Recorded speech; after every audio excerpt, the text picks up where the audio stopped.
बिस्मिल्लाहिर्रहमानिर्रहीम। अस्सलाम वालेकुम जी, कैसे हैं स्टूडेंट्स? उम्मीद है खैरियत से होंगे। तो आज हम 12वां चैप्टर जो है वो स्टार्ट करेंगे। पीछे मैं तकरीबन 11 तक कंप्लीट करवा चुका हूँ जी। तो इसमें जो है हमें डाटा मैनेज करना आना चाहिए। डाटे को किस तरह से ग्राफ में लिखते हैं, ग्राफ से जो है पाई ग्राफ में कैसे आते हैं, और इसमें लाइन ग्राफ कैसे बना, ये सारी चीज़ें यानी डाटा मैनेजमेंट के हवाले से टॉपिक है।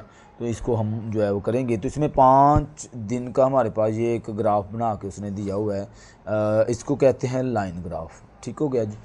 और एक होता है इसमें जो चीज़ें हैं वो थोड़ी सी सिर्फ गाइडेंस दूंगा जो आप लोगों ने देखनी है जी। तो इसमें एक होगा हमारे पास बार ग्राफ। ठीक है जी। तो बार ग्राफ के अंदर ये इस तरह से शेप्स होगी उसकी, और ये रेक्टेंगल शेप के हमारे पास जो है इस तरह से बने होंगे, इसको बार ग्राफ हम कहेंगे। और एक होगा हमारे पास लाइन ग्राफ। लाइन ग्राफ के अंदर ये देखें, लाइन ऐसे जो है वो शो की गई होगी, उसको लाइन ग्राफ कहेंगे। और एक होगा हमारे पास पाई ग्राफ। पाई ग्राफ जो है वो इस तरह का हमारे पास एंगल की शक्ल में होता है। वो किस तरह से बनाते हैं, कैसे मैनेज होता है, ये सारा इंशाल्लाह हम एक्सरसाइज में सीखेंगे। ठीक है जी जी। तो पहला हमें उसने दिया कि पहले जो है नंबर ऑफ़ बॉक्स उसने हमें दिए हैं कि ये इतने नंबर ऑफ़ बॉक्स थे टोटल, उसने हमें 11 तक दिए हुए हैं। और साथ में ये कह रहा है कि पहले दिन इतने बॉक्स सेल हुए, दूसरे दिन, तीसरे दिन, चौथे दिन और 5वें दिन। ये उसने 5 दिन जो है हमें हफ्ते के 5 दिन बताए हैं कि पूरी एक वीक के अंदर 5 दिनों की जो सेल है वो ये हमसे जो है वो पूछ रहा है, ये कह रहा है बॉक्स यानी कि कितने जो है वो सोल्ड हुए हैं। ठीक है जी। ये देखें यहाँ पे। तो पहला क्वेश्चन जो इसने हमें किया हुआ है, ये देखें ए वाले पार्ट के अंदर कहता है कि how many boxes were sold by the salesman in the 5 days of the week. वो कहता है इस वीक के अंदर जो 5 दिन में टोटल उसके जो बॉक्स सेल हुए हैं, वो कहता है मुझे बताएं कि टोटल कितने सेल हुए हैं। तो हमने जो है इसको टोटल को प्लस कर लेना है। यानी कैसे प्लस करना है कि पहले दिन की जो थी 3 बॉक्स थे, इसको लिख लें, प्लस दूसरे दिन के जो थे वो 5 थे, तीसरे दिन के जो थे वो 8 थे, और चौथे दिन के 4, और 5वें दिन के 10। ठीक है जी। इन सब को प्लस कर लें आप। 5, 8, 3, 8 और 16, 16 और 4, 20, 20 और 30 बॉक्स, यानी टोटल जो है वो 30 बॉक्स जो है वो सेल हुए पूरे 5 दिनों के अंदर। ठीक है। ये उसने पूछा हमें 5 डे, तो ये हमारे पास जवाब आ गया। आगे दूसरे पार्ट के अंदर उसने हमसे कहा है कि how many box were sold on Tuesday. Tuesday वाले दिन कितने बॉक्स सेल हुए। सीधा सीधा सामने जवाब है, ट्यूसडे वाले दिन 5 हुए थे, तो यहाँ पे हम लिख देंगे 5। ठीक है जी। बस ये जवाब होगा। आगे how many boxes were sold on Wednesday. तो वेडनेसडे वाले दिन जो है हम देखेंगे कितने हुए, तो 8 हुए थे, तो इसके सामने हम 8 बॉक्सेस लिख देंगे। ठीक है जी। तो ये हमारे पास जवाब होगा। डी पार्ट में how many boxes were sold on Thursday. तो थर्सडे वाले दिन, ये थर्सडे था तो 4 हुए, तो यहाँ पे हम लिख देंगे 4। ओके जी। आगे उसने लिखा हुआ है on which day were the greatest number of boxes sold. Greatest यानी सबसे ज़्यादा, ऑन विच डेज़, कौन सा दिन था जिस दिन सबसे ज़्यादा बॉक्स जो है वो सेल हुए, सोल्ड हुए। तो वो दिन देख लेते हैं। यहाँ पे देखें, ये हमें सीधा सीधा नज़र आ रहा है तो फ्राइडे वाले दिन एक ऐसा दिन है जिसमें 10 बॉक्स सेल हुए थे, तो यहाँ पे हम क्या लिख देंगे, फ्राइडे। ठीक हो गया जी। इस तरह से ये जवाब आ जाएगा। और आखिरी जो है इसका, on which day were the least number. Least number सबसे कम जिसमें बॉक्स सेल हुए हैं वो हमें नज़र आ रहा है मंडे वाले दिन, पहला ही दिन होता है। तो ये 3 बॉक्स जो है वो सेल हुए थे, तो यहाँ पे लिख दें मंडे। ठीक हो गया। तो ये हमारे पास जो है जवाब आ गया। इस तरह से आपने इसको सोल्व कर लेना है। स्टूडेंट्स ये देखिएगा कि अगर आपके टीचर आपको पेज के ऊपर यानी होमवर्क के लिए देते हैं, तो आपने क्या करना है, ये देखिए मैंने क्वेश्चन लिखा तो था, लेकिन चूंकि ये इसी के ऊपर सोल्व होता था, तो अगर पेपर में ये सवाल आता है तो आपको इस तरह से आगे वो बॉक्स देगा, खाली जगह देगा। जैसे ये मैंने इसके आगे ही आंसर लिख दिया है, तो इस तरह से आगे वो इस तरह से आपको बॉक्स खाली देगा, इसमें आपने जवाब लिखना होगा या फिर नीचे आंसर लिखना होगा। तो इस तरह से ये सवाल जो है वो आ जाता है। ठीक है जी, आगे इसका क्वेश्चन जो है वो 2 है। इसमें हमारे पास क्वेश्चन 2 के अंदर वो कहता है the following table shows the annual rainfall in city in mm, यानी कि रेनफॉल हो रहा है जी कितने mm में, वो हमें इसने दिया हुआ है। यहाँ पे देखें mm हमें बताया गया है 600, 500, 800, 300। ये हमें बताया कि 2006 में रेनफॉल हुआ तो कितना हुआ, 2007 में 8, 9, 10, 11, 12 तक। तो 7 ईयर्स में जो है वो हमें 7 ईयर की जो उसने डिटेल है जो अच्छे से वो करके उसने बताई हुई है। कहता ड्रा दी लाइन ग्राफ।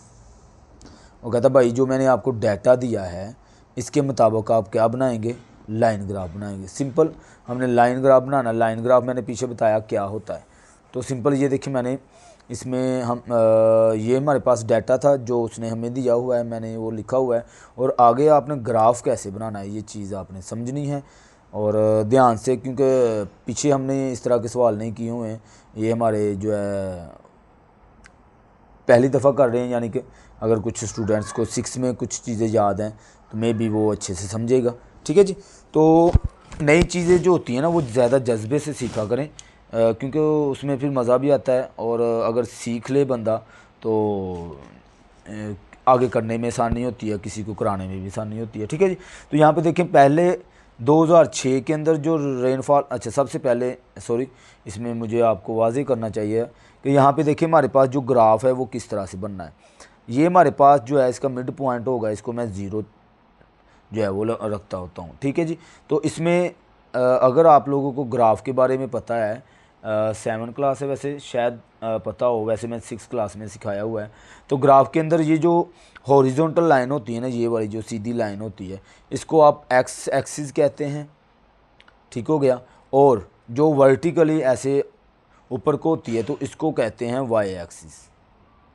ठीक हो गया, नंबर 1 ये चीज़ आपने समझनी है। तो आपने एक लाइन ऐसे ऊपर को और एक लाइन हॉरिजॉन्टल एक्स एक्सिस की लगा लेनी है। ठीक है, उसके बाद आपने इसको स्केल खुद देना होता है।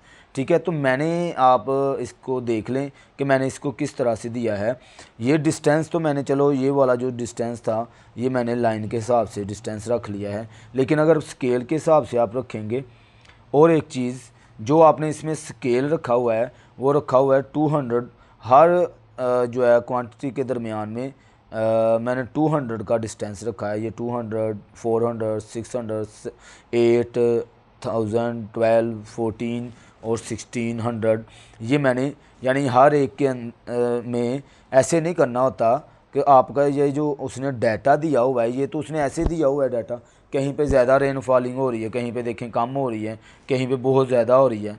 तो हमने ये डाटा सिर्फ देखना होता है, और जब ग्राफ बनाना होता है उसमें एक तरतीब, एक स्केल देना होता है।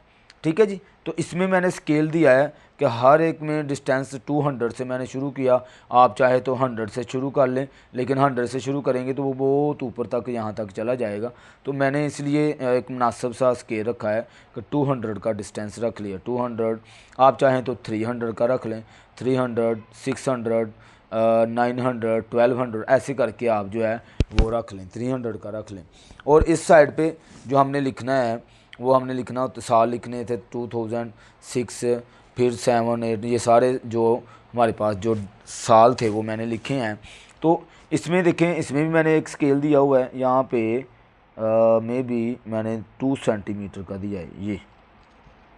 ठीक है जी, ये देखें यहाँ पे ये 2 सेंटीमीटर यहाँ पे, अब चूँकि ये ब्लू है तो यहाँ पे नज़र नहीं आ रहा, तो मैंने 2 सेंटीमीटर का डिस्टेंस हर एक पॉइंट, देखें पॉइंट आपको नज़र आ रहे होंगे, ये पॉइंट इस पॉइंट तक का जो डिस्टेंस है मैंने 2 सेंटीमीटर रख के एक जैसा डिस्टेंस रखना है। ये ना हो कि इस पॉइंट से इस तक का जो डिस्टेंस है वो 2 सेंटीमीटर हो, आगे आप 1 सेंटीमीटर कर लें, फिर 2 कर लें, फिर आगे 4 सेंटीमीटर हो जाए, वो जो हमारा ग्राफ बनेगा ना वो सही नहीं बनेगा। ठीक है, हमने एक इसको स्केल देना होता है। ठीक है जी, तो इस साइड पे भी स्केल देना होता है और इस साइड पे भी स्केल देना होता है। ये हमने जो है वो लिख लिया। लिखने के बाद वाला जो काम है वो आपने अब देखें, जब 2006 में काम हुआ था, सॉरी रेन फॉलिंग हुई थी, तो उसमें क्या था कि 600 जो है 600 mm, तो ये मेरे पास 600 है और ये मेरे पास 200 है। तो मैं कोशिश करूँगा यहाँ पे, वैसे ये जो ग्राफ होते हैं ये बनते होते हैं ग्राफ पेपर के ऊपर, ठीक है ना। तो मैं कोशिश करूँगा इसको सही करने की, ताकि आप तक जो है ये देखें, मैंने स्केल की मदद से बिल्कुल सीध में, इस पॉइंट के सीध में और इस पॉइंट की बिल्कुल सीध में जो है हमने पॉइंट लगाना होता है। अब ये पहला पॉइंट मेरा लग गया है, ठीक है।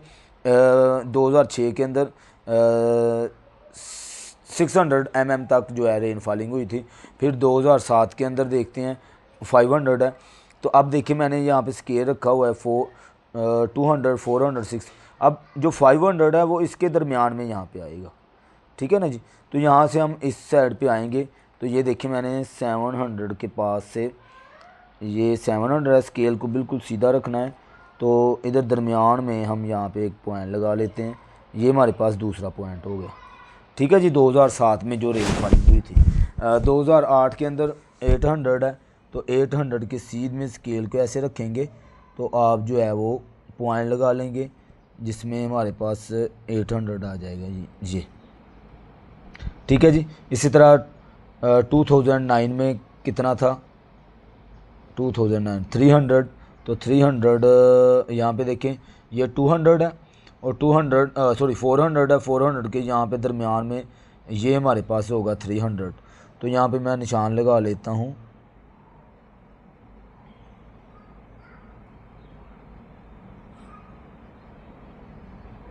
ये मेरे पास पॉइंट है। 2010 में कितना था 700, तो 700 देखिए यहाँ पे ये 600 है, इसके मिड में यहाँ पे, तो 700 जो है हमारे पास 800 और 600 के दरमियान में आता है। तो ये मेरे पास ये जहाँ पे दरमियान में एक पॉइंट जो है वो बन जाएगा। ओके जी। 2011 में 1400 जो था वो जाके ऊपर इधर जाके बनता है। तो स्केल की मदद से मैं वहाँ तक पहुँचाने की कोशिश कर रहा हूँ ताकि हमारा जो ग्राफ है वो सही बन जाए, ठीक है ना जी। अच्छा, आगे 2012, तो यहाँ पे 600 है, तो ये मैं 600 हमारे पास ये था, ठीक हो गया जी। ये मैंने पॉइंट लगा लिए हैं। अब आपने क्या करना है, रूलर की मदद से, स्केल की मदद से इन पॉइंट्स को जो है वो मिला देना है और हमारे पास जो लाइन ग्राफ है वो कंप्लीट हो जाएगा, ठीक है जी। ये देखिए मैंने यहाँ से यहाँ तक, फिर इसको इसके साथ, ये काम मैं आपके सामने थोड़ा सा इसलिए कर रहा हूँ, आगे मैंने सारा कुछ जो है वो कर लिया हुआ है, ये इसलिए कर रहा हूँ ताकि आपको वो चीज़ जो है वो समझ आ जाए कि पॉइंट्स कैसे लगाते हैं, क्योंकि फ़र्स्ट टाइम है, ज़ाहिर सी बात है, मुश्किल होती है बच्चों को ये पता नहीं किस तरह से पॉइंट लगाए हैं। तो वो मैंने इसलिए ये काम किया हुआ है, ठीक है। इसके बाद ये सीधा जो है यहाँ पे चला गया पॉइंट, और ये इधर से इधर तक, ठीक हो गया। तो ये हमारे पास जो है लाइन ग्राफ बन जाएगा। इस तरह से स्केल की मदद से मिला लेना है, तो हमारा जो ग्राफ है वो कंप्लीट हो गया। यही तो हमारा क्वेश्चन। आगे हम करेंगे इसका, आगे क्वेश्चन नंबर जो है वो 3। यहाँ पे देखिए मैंने ऑलरेडी तैयार किया हुआ है, सिर्फ आपको गाइड करता करूँगा क्योंकि मैंने वो पीछे जो था वो मैंने डिटेल बताई है, तो इसमें भी ज़ाहिर सी बात है थोड़ी बहुत बताऊँगा। तो यहाँ पे वो कहता है, ये मैंने आपको ग्राफ दिया हुआ है, सॉरी यहाँ पे ये मैंने टेबल दिया है कि स्टूडेंट थे 7 क्लास के, तो इसमें जो है ए वाले 70%, 30%, बॉयज़ जो हैं वो 70%। और देखिए मैंने इनको कलर भी दिया है, बॉयज़ को मैंने ऑरेंज कलर दिया है और इसको पर्पल कलर दिया है गर्ल्स को, ठीक है। तो इसमें मैंने क्यों दिया है कि यहाँ पे देखें ग्राफ के अंदर भी हमने, ज़ाहिर सी बात है, बार ग्राफ इसका बनाना है, तो इसमें कलर देने पड़ेंगे क्योंकि दोनों एक साथ आ गए हैं, तो इसलिए कलर देना पड़ा मुझे। तो यहाँ पे देखें 70%, 30, ये सारा मुझे वो ग्राफ दिया हुआ है, ठीक है। इसको ग्राफ में कैसे उतारते हैं मैंने आपको बताया कि सबसे पहले आप एक्स एक्सिस की लाइन लगाते हैं और फिर आप क्या करते हैं, वाई एक्सिस की लाइन लगाते हैं, ठीक है जी।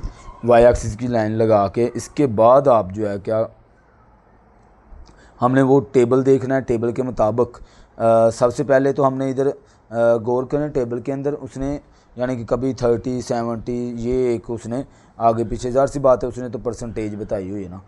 हमने जब इसको स्केल देना है तो यहाँ पे देखें 10 का डिस्टेंस रख के 10 20 30 40 50 60 70 80 90 और सबसे बड़ा हम देख लेते हैं कि सबसे बड़ा जो इसमें डिजिट है वो कौन सा है। तो सबसे बड़ा इसमें गौर करें तो 70 है। इसका मतलब है अगर मैं 10 से भी शुरू करता हूं तो वो कंप्लीट हो जाएगा। अगर यहाँ पे देखते हैं कि सबसे बड़ा ज़्यादा डिजिट आता है तो उसके मुताबिक हम जो है यहाँ पे स्केल देते होते हैं, ठीक है जी, ताकि वो स्केल जो ग्राफ है हमारा वो थोड़ी सी जगह में जो है वो ड्रा हो जाए, ठीक है जी।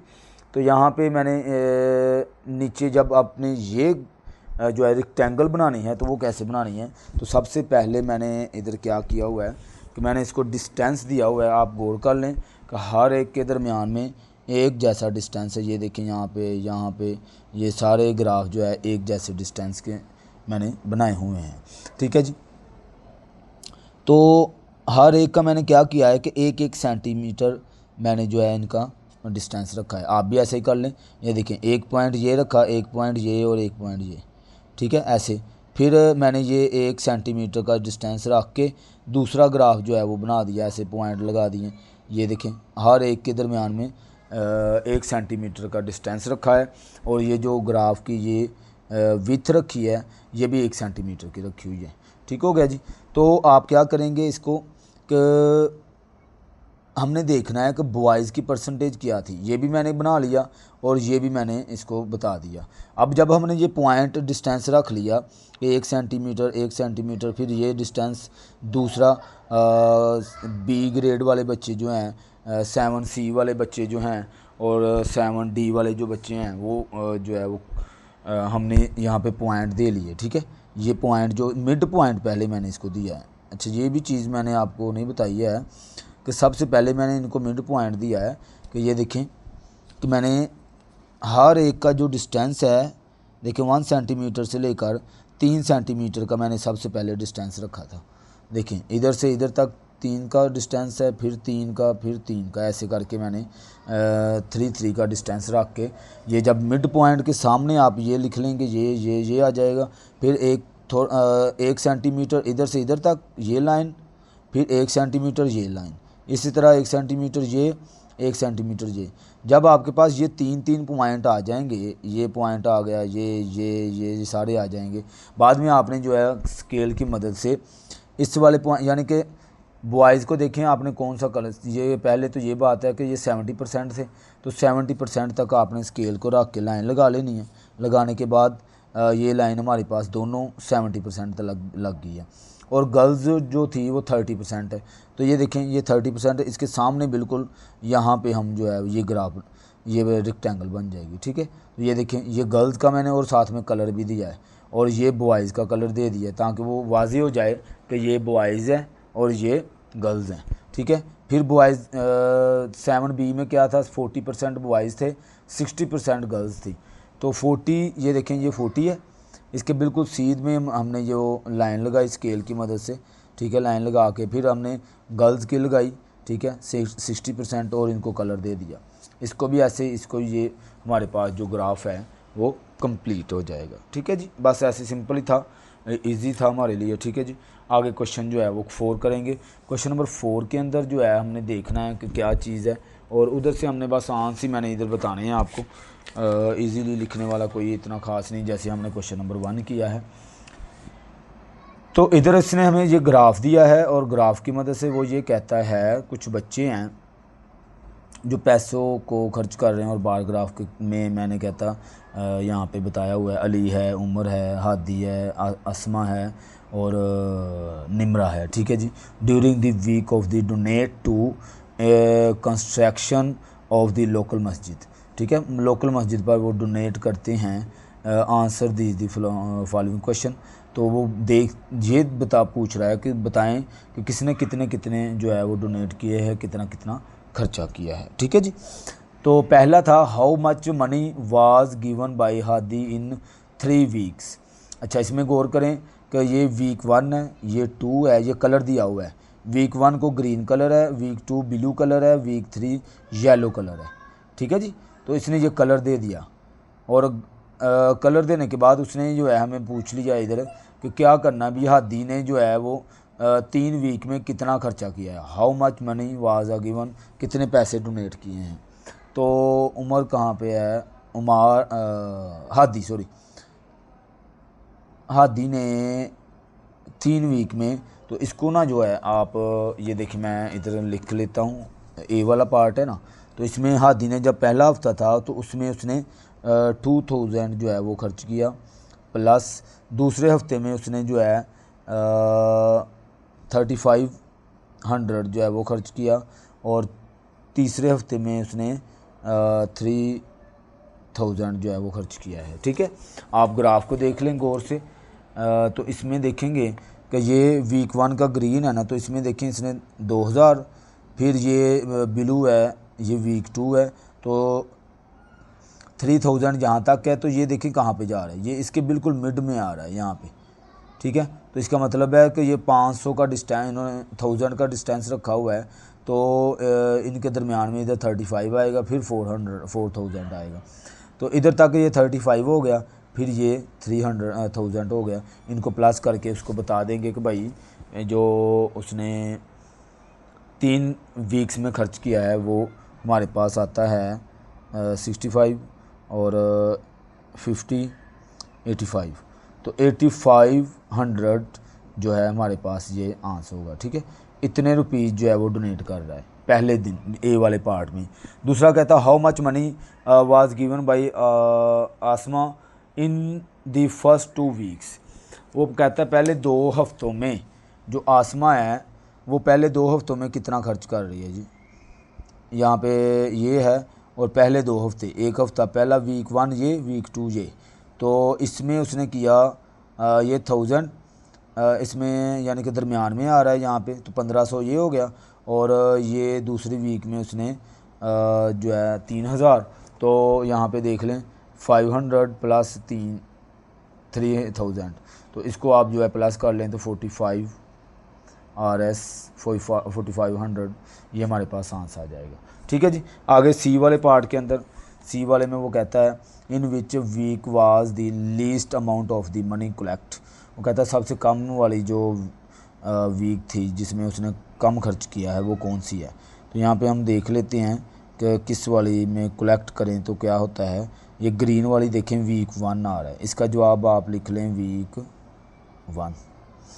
यानी देखें हर एक के अंदर वीक 1 जो है ये देखें कितना कम है। ये इधर से ग्रीन जो है सारे हर एक में ये देखें ऊपर कितना जा रहा है, लेकिन ग्रीन जो रेक्टेंगल है ना वो सबसे ये देखें हर एक में थोड़ी थोड़ी। अगर ये ज़्यादा भी है तो इसके पैसे आप बाकी पैसों की निस्बत इसके पैसे इकट्ठे कर लें तो ये सबसे कम ग्रीन वाली होगी। तो इसलिए मैं इसके सामने क्या लिखूँगा, week 1। In which week the most money collect.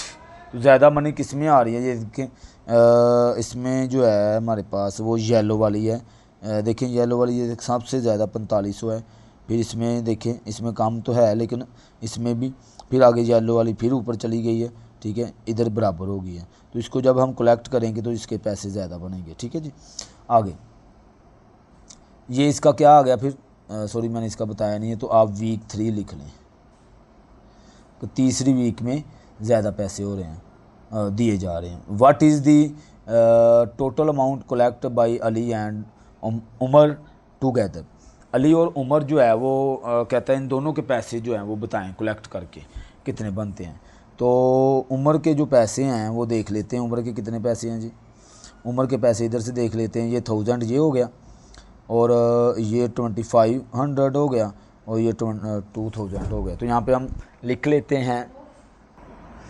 तो अली के पैसों को मैं लिख लेता हूँ कि पहले अली ने सबसे कहाँ पे है अली के पैसे। तो अली ने 4000 रुपया एक, और फिर दूसरे हफ्ते में उसने 1500।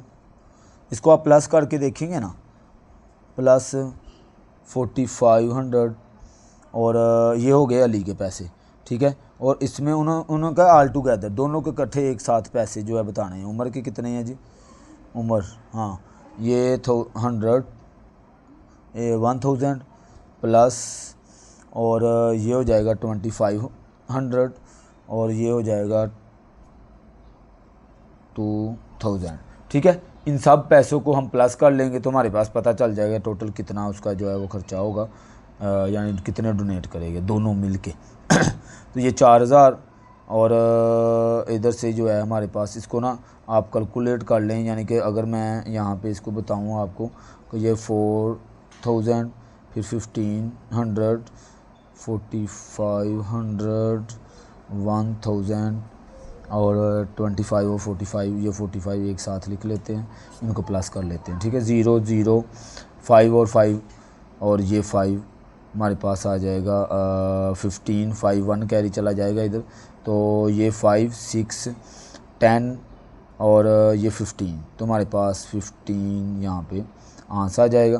तो 15,500 रुपये जो है वो दोनों मिल के, तो इसका जवाब क्या आ जाएगा, 15,500, ये इसका आंसर आ जाएगा, ठीक है जी। सी वाले में नहीं है, खैर ये इसका जवाब है ई वाले में, ठीक है। ये सी वाले में मैंने लिख दिया है, ये जो जवाब है ना ये ई में जाके आपने लिखना है, ई वाले पार्ट में 15,500, ठीक है जी। आगे इसका जो है लास्ट वाला पार्ट देख लेते हैं। वो कहता how much money was given by Nimra in week 2 and 3 together. दूसरी वीक में और तीसरी वीक में निम्रा जो है वो कितने पैसे खर्च करती है, ये देखें। दूसरी वीक में हमारे पास देखें ब्लू कलर है, तो इसमें उसने खर्च किया है 2000, और तीसरी वीक में उसने खर्च किया है 1000, यानी टोटल 3000, तो यहाँ पे 3000 लिख दें, ये जवाब आ गया जी इसका, ठीक है जी। आगे question 5, Ali survey the restaurant and they ask the customer some question about their favourite food, draw a pie graph for the following data. कहता उसने सर्वे किया है किसी रेस्टोरेंट का, तो उसमें उसने ये देखा है कि कस्टमर कितने जो हैं वो बर्गर खाते हैं, कितने सैंडविच खा रहे हैं, पिज़्ज़ा, शवारमा और फ्राइड चिकन, ये वो जो भी है उसने सर्वे करने के बाद देखा, ये डिटेल बनाई उसने। बनाने के बाद हमें ये कहता है कि इसको पाइग्राफ के अंदर जो है वो शो कर दें। तो सिंपल ये मैंने देखें इसकी वो बनाया है, और इस जब भी पाइग्राफ की वो बात करता है, पाइग्राफ मैंने बताया कि एक सर्कल होता है, सर्कल के अंदर हमने एंगल्स बना के शो करने होते हैं। तो क्या करेंगे, सबसे पहले हम इसमें कि ये जो डाटा है पहले हम इसमें इस तरह से वो लिखेंगे जो इसका डाटा उसने हमें दिया हुआ है। पहले जो हमारे पास वो होते हैं तो वो हम यहाँ पे लिख के, फूड है तो फूड में हमारे पास बर्गर था, सैंडविच थी, पिज़्ज़ा वगैरह ये, और नंबर ऑफ़ कस्टमर जो थे, यहाँ पे मैंने स्टूडेंट सॉरी लिख दिया है चूँकि रोज़ाना पढ़ा रहा हूँ तो कर रहा हूँ इसलिए। तो कस्टमर हमारे पास जो है वो कितने हैं, बर्गर के 20 हैं, सैंडविच के 7 हैं, फिर जो है यहाँ पे 17 हैं, शवारमे के, ये सारे जो है हमने खैर वो लिख लिए।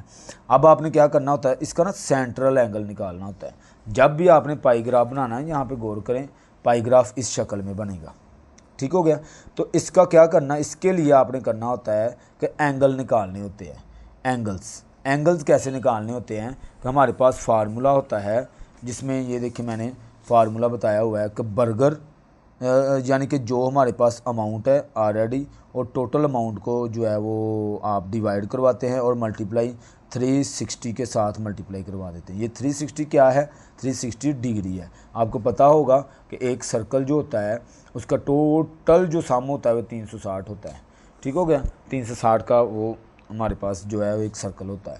तो यहाँ पे अब आप क्या करेंगे कि इसके साथ आप मल्टीप्लाई करेंगे, यानी जितने बर्गर के कस्टमर हैं उसको टोटल कस्टमर के साथ डिवाइड कर। अब टोटल कस्टमर कैसे आने हैं, हमने इनको प्लस कर लेना है। 27, 17, 22, 24, देखिए मैंने इनको प्लस जब किया मेरे पास 90 आ गया, ठीक है। इनको सबसे पहले प्लस कर लेना है। करने के बाद आपने फार्मूला जो है ये याद रखना है, और आपकी बुक में भी खैर ये दिया हुआ है, वो भी आपने देख लेना है वहाँ पे, ठीक है। अमाउंट स्पेंड होती है, फिर आगे जाके इसको हल करना होता है जी। तो यहाँ पे देखिए 20 बर्गर थे हमारे पास, और सॉरी बर्गर कह रहा हूँ, बर्गर के कस्टमर थे, और टोटल कस्टमर हमारे पास 90 है। यहाँ पे देखिए मैंने वो फार्मूला लगा के वैल्यूज़ पुट की, 20 कस्टमर, टोटल कस्टमर 90 है, और 360 से मल्टीप्लाई हो जाएगा, ठीक है। इसको कट करें।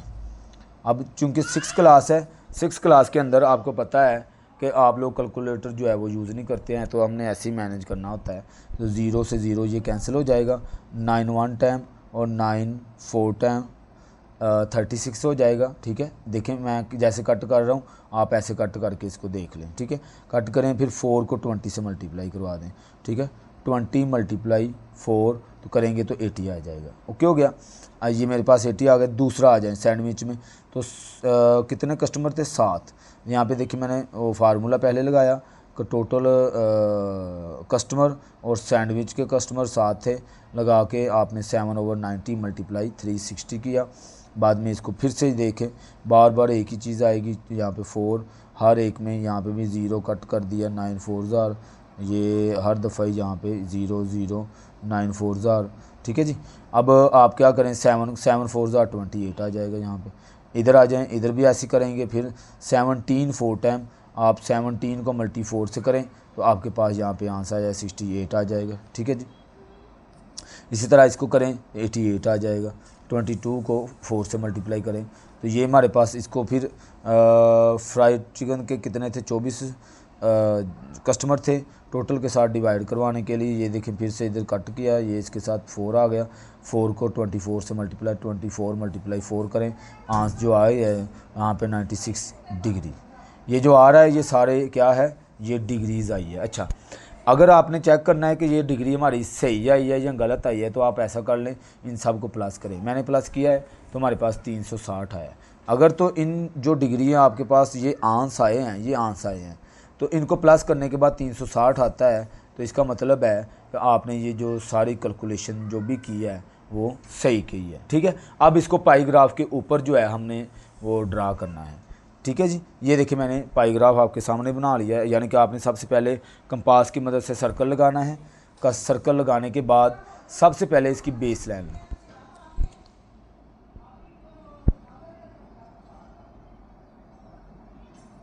इस तरह से बेस लाइन लगानी है जो लगी हुई थी, ठीक है, मैंने आपको बताया। इसके बाद आपके पास सबसे पहला एंगल जो है जिसमें बर्गर थे, वहाँ पे कस्टमर 80% आए हैं, 80% 80 डिग्री जो है वो आए हैं। तो यहाँ पे मैं डी की मदद से, जिसको आप प्रोट्रैक्टर भी कहते हैं, इसकी मदद से ये देखिए मैंने इसको ऐसे रखा है। आप क्या करें, यहाँ पे इधर से काउंट करना शुरू करें। जिस जगह पे 80 आता है, ये मेरे पास यहाँ पे ये 80 है, तो यहाँ पे मैं पॉइंट लगा लूँगा, ठीक है। ये पॉइंट लगाने के बाद आप इसको इसके साथ जो है वो मिला दें, ठीक है। इस पॉइंट को नहीं मिलाना है, दायरे के अंदर अंदर रहना है, ठीक है। ये मेरे पास जो है 80 डिग्री के कस्टमर कौन से हैं? बर्गर के। साथ में आपने ये भी लिख देना है बर्गर, ठीक है। उसके बाद बेसलाइन हमारी ये जो मैंने पहले लगाई थी, ये खुद से लगाई थी। अब बेसलाइन हमारे पास ये वाली है, तो आप इसको बिल्कुल इसके साथ ही ऐसे रखें। और अब दूसरे वाला जो एंगल आया वो 28 है। यहाँ से काउंट करें 10 20 और ये 30 के पीछे 2 पॉइंट हम लगाएंगे, ये वाला पॉइंट। तो इसको स्केल की मदद से आप फिर से इसके साथ ऐसे मिला देंगे, ठीक है। ये 28 डिग्री आ जाएगा। और ये क्या था? ये सैंडविच थी, यहाँ पे आपने लिख भी देना है साथ में, ठीक है जी। अब आपकी बेस लाइन आगे वाली ये होगी सैंडविच वाली। तो यहाँ पे आपने बिल्कुल सीध में देखें, आपके सामने इसलिए बना रहा हूँ कि बच्चों को समझ नहीं आती है कि बनाना कैसे है असल में, ठीक है। अब पिज़्ज़े में देखें 68 डिग्री है, तो यहाँ पे ये काउंट करना शुरू कर दें। ये हो गया हमारे पास 60 60 70, और 70 से 1-2 पॉइंट पीछे आप जो है ये पॉइंट लगा लें। बाद में आप स्केल की मदद से, मैं इसके साथ ही लगा रहा हूँ, आप स्केल की मदद से लगा लें या इसी के साथ भी लगा लेंगे तो कोई मसला नहीं है, ठीक है। और ध्यान रखना है इस पॉइंट को नहीं अंदर ले आना है, वो पॉइंट तो हम वैसे लगा रहे हैं ना। तो ये मेरे पास जो डिग्री आया है 68 डिग्री। और ये किसके थे जी? ये पिज़्ज़ा, उन्होंने पिज़्ज़े वाले कस्टमर थे, ठीक है। अब आपकी बेस लाइन ये वाली हो गई है, तो इसमें मैं देखूँगा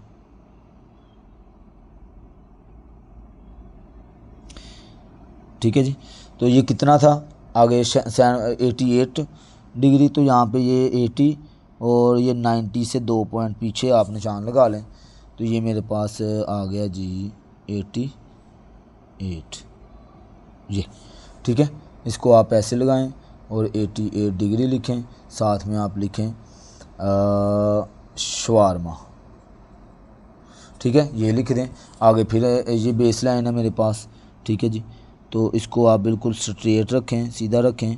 रखने के बाद आप जो है इसका पॉइंट फ्राइड चिकन का 96 है, तो ये मेरे पास इधर से मैंने काउंट करना शुरू करना है, 90 आ गया और ये 95 और ये 96, ठीक है, बिल्कुल इसके सीध में यानी कि यहाँ पे इधर आ रहा है। तो ये लाइन ऑलरेडी मैंने लगाई हुई है, यानी जब आपका ग्राफ ये सारा डिग्री से ही होंगे तो एंड वाली जो लाइन है ना वो इसके बिल्कुल सामने ही आएगी, ठीक हो गया। तो ये देखें, ये मेरे पास जो है कंप्लीट हो गई और इसमें मैंने सारे नाम भी दे दिए हैं और ये था मेरे पास फ्राइड चिकन, ठीक है जी। तो इस तरह से हमारा जो पाई ग्राफ है वो कंप्लीट हो जाएगा। ओके जी। आगे क्वेश्चन जो है इसका 6 वाला है, वो आपने अपने टीचर से पूछना है, जो जैसे वो कहेंगे वैसे आप कर लेंगे, लेकिन मैं गाइड कर देता हूँ इसमें क्या पूछ रहा है। वो कहता है think about the any thing that can be represent the graph and the collect the data.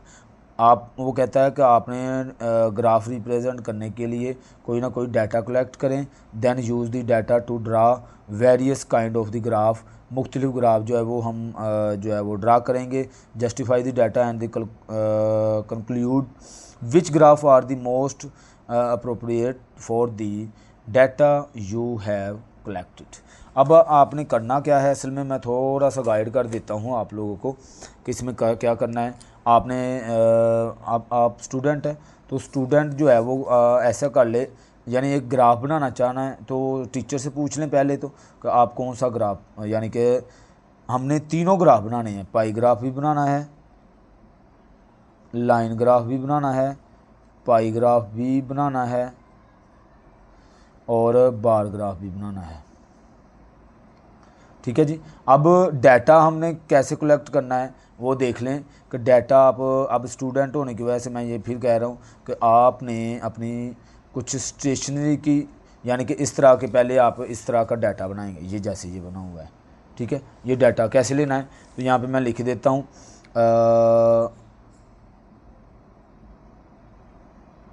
आपने स्टेशनरी ख़रीदी है, पहले स्टेशनरी में आ जाती है, पेंसिल आ जाती है, आपके रजिस्टर आ जाते हैं, इसमें सारी चीज़ें आपने 300 की वो ख़रीदी है या 400 की 500 की ख़रीदी है, ठीक है। उसके बाद आप लोगों ने जब स्कूल गए हैं तो स्कूल जाते हुए जो ट्रांसपोर्ट का ख़र्चा था वो आप इसमें डाल लें, 200 का डाल लें, ठीक है।